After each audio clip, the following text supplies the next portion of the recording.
হয়তো তোমারই জন্য হয়েছি প্রেমে যে বন্য, জানি তুমি অনন্য, আশার হাত বাড়াই।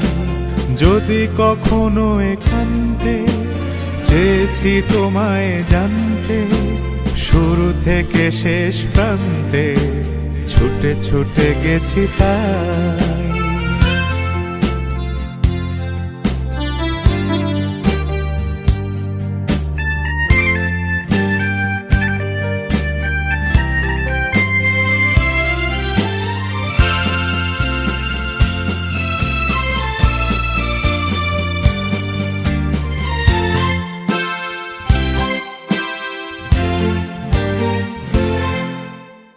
আমি যে নিজেই মত্ত, জানি না তোমার শর্ত। আমি যে নিজেই